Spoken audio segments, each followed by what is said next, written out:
Pirate punishments like keel hauling, walking the plank, getting flogged by the cat o' nine tails are all well known, and you likely wouldn't have survived any of these punishments. But getting flung into a pirate prison was an easier sentence, right? Wrong. Getting thrown into prison, either as a pirate or as a pirate's captive, was as close to a death sentence as if they'd already signed the paperwork.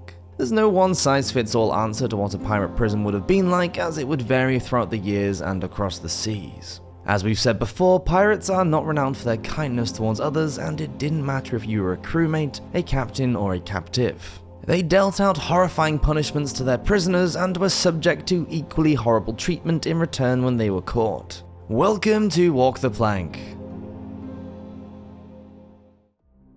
Getting thrown in the brig.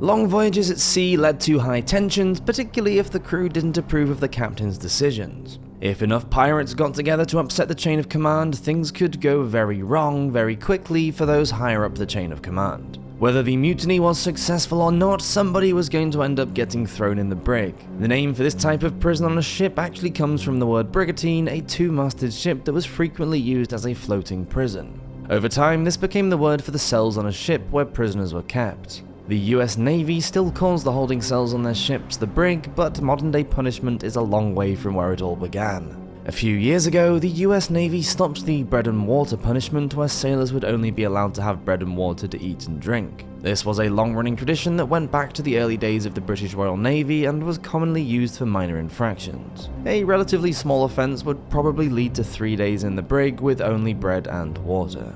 However, pirates in the Golden Age would not have been so lenient.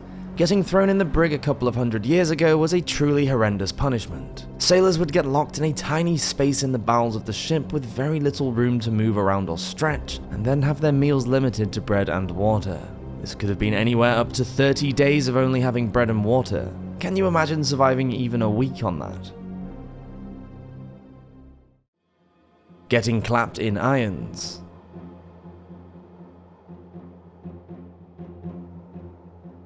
Perhaps one of the lesser punishments we've covered that you might be subject to in pirate prisons, getting clapped in irons was still a torturous ordeal that none of us would want to experience today. Victims were shackled hand and foot, hence the name getting clapped in irons, and then would have been thrown into some dark corner of the ship's hold. The hold was a dank place hovering just above the bilges, which filled with reeking water. Alternatively, a pirate's captive might get hauled out of the hold during terrible storms and left on the deck of the ship to experience this firsthand, or perhaps even get hung in a basket from the front of the ship. Getting flogged.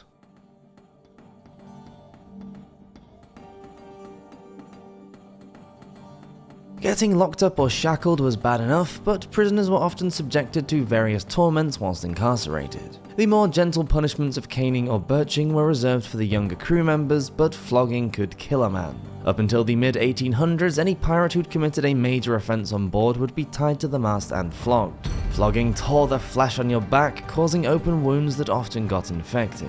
In an attempt to avoid their prisoners dying too quickly from their punishment, salt was often rubbed into the wound to prevent infection. Creative punishments in prison.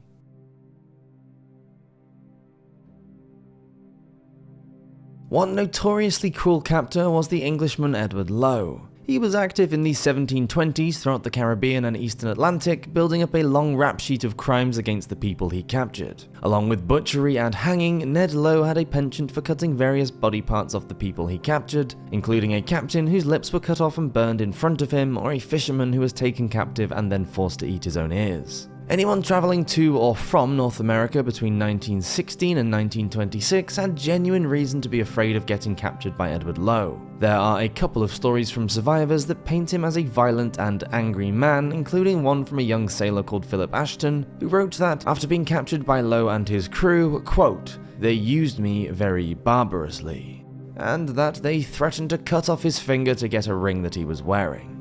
Ashton reported that the captain, quote, "took his pistol to beat out of my teeth and threatened to shoot me down the throat."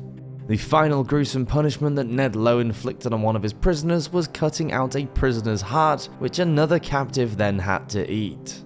While we aren't saying that all pirates were sadists, it does seem as though the long journeys bred a certain level of casual cruelty to pass the time. According to some stories, pirates would play games with their captives for their amusement. One such game was called Blooding and Sweating, where captives were forced to run the gauntlet of pirates who would use sail needles to stab the unfortunate man as they ran past. After blooding the captive, they were then thrown into a barrel full of cockroaches and left to deal with the insects crawling all over their bloodied body.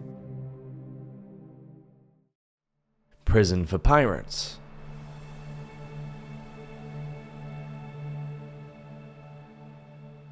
We've talked about what happens for people caught in practical prisons, but what about the pirates themselves? Were they treated better on land than they treated their unwilling guests in their maritime holds? In the early years of the golden age of piracy, the rules were actually relatively lenient and many pirates were pardoned for their crimes, particularly if they were young or unimportant members of the crew. However, as the golden age continued and the epidemic of piracy worsened, the authorities became a lot less forgiving and the sentences became harsher. Long prison waits were a reality for many privateers as they waited for trial, and many died of disease before they even stepped foot in a courtroom. Even if they survived their wounds and the grim situation, they were probably going to spend the rest of their lives in prison. Forced to defend themselves in court as they didn't have access to trained legal counsel, pirates had to try to convince their peers that they had been an unwilling member of the crew, and not many were successful. If they weren't executed straight away, they often ended up getting sentenced to life in prison. Sometimes they'd get shipped off to colonial prisons, which were especially unpleasant, but the prisons back home in England weren't exactly a walk in the park. Pirates were often held in Marshalsea Prison in Southward. With the authorities cracking down on piracy, prisoners were not treated well. Marshalsea Prison was notorious for poor living conditions, overcrowding, poor sanitation, and scanty supplies. Run privately for profit, the prison guards were corrupt, meaning that those who could afford the bribes would survive. A lowly pirate, however, would have been crammed into a tiny room with dozens of other inmates and forced to pay for the privilege.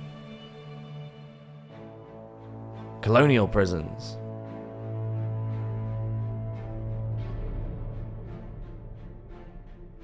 Some pirates faced years of back-breaking hard labour in colonies such as those in West Africa, Australia, or Andaman Islands in Southeast Asia. Chances of surviving a trip to the penal colony were low indeed. Transportation to a penal colony became one of the most common forms of punishment in Britain by the end of the 18th century, as people seemed to believe that out of sight, out of mind really worked when dealing with criminals. Once again, the prelude to the punishment could be just as deadly as the punishment itself. Getting deported meant being taken from everything you'd ever known, transported across thousands of miles of open ocean to either Australia or America, and then getting auctioned. If you survived the trip across the open ocean, you'd face being sold to local landowners to work for them for 7 years. The idea of penal colonies was to punish a criminal by denying them access to any of the rights that they could expect in their homeland, and put them to work serving the rest of society. Penal colonies were lawless places, often located in remote areas and with very little in the way of food or clean water. The penal system aimed to break your spirit by subjecting you to harsh conditions and back-breaking forced labour, which may not have even been necessary. While some pirates would have been put to work on useful public works projects like building roads or communities, the majority of the labour was designed just to keep them busy and exhausted. Many men died from exposure, starvation, or exhaustion as a result of being sent to the colonies. Floating prisons.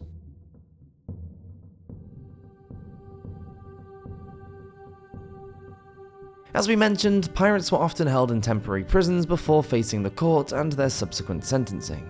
These temporary prisons were often old warships that weren't seaworthy anymore, but were put to use as prison hulks or floating prisons. These makeshift prisons first came into use in the 1770s in an attempt to take the pressure off the overcrowded prisons on land. Originally trialled during the American Revolution, the British government brought the practice back to England and set up a number of floating prisons around the UK. Conditions on board were appalling, with prisoners cramped together in small spaces below decks. The rooms were hot and poorly ventilated, and prisoners had little to no access to fresh air or natural light. Sanitation was also a major concern since these ships were not designed to hold captives. With no access to proper drainage or ways to deal with sewage, diseases were common and spread like wildfire throughout the prison population. Along with the constant threat of illness and infection came the lack of food. Prisoners on these hulks were often malnourished as the rations would barely sustain a child, let alone a grown man being forced to carry out hard labour.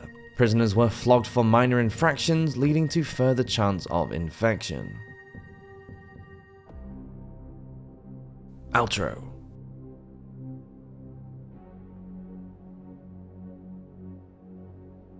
Survival on the seas was hard at the best of times, even for a free man who had access to the best food and medicine that a pirate's haul could buy. Over the decades, as governments grew stricter and piracy was gradually stamped out, life became even more risky. Getting captured meant inhumane conditions with little food, brutal beatings, and the real likelihood of dying from a disease caught as a result of contaminated drinking water. And that was true whether you were a pirate or a captive of a pirate crew. Punishments were cruel and often involved being deprived of space, light, and forced to live cheek by jowl with other unfortunates in the same situation as you. So, do you think you'd survive 24 hours in a tiny cramped space living on bread and water with the skin flogged from your back? Perhaps not. Thank you for watching this episode of Walk the Plank. Please do subscribe if you're enjoying these videos, and I'll see you next week for another one. Cheers!